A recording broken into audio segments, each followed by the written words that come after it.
Why? Because he had the courage to stick out his neck and say that there are things that are amiss in South Korea because there have been many indications of election fraud.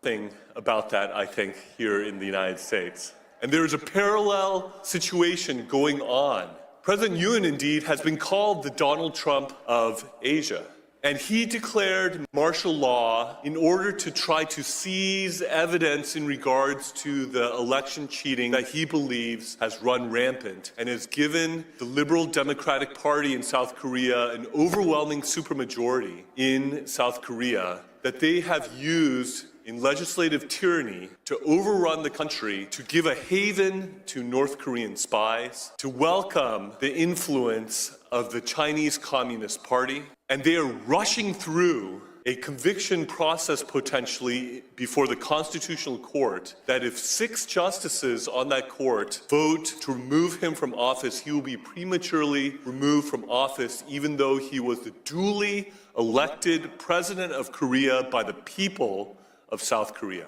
They are rushing this through because his chief political rival who wants to supplant him as president, Ije명, who has allegedly sent millions of dollars over to North Korea against U.S. sanctions and against the UN Security Council sanctions, who has aligned himself with North Korea and with the Chinese Communist Party, is himself accused of various crimes that if he is convicted, he would be disqualified from being a candidate for president of South Korea. So there is a legal and political race going on to try to convict and remove President Yoon before Lee Jae-myung is disqualified for running for president of Korea in the emergency election that will ensue if Yoon is removed. This is an issue for which freedom-loving, democracy-loving Americans should not be neutral. This is a situation where our government and our people should stand with our allies in South Korea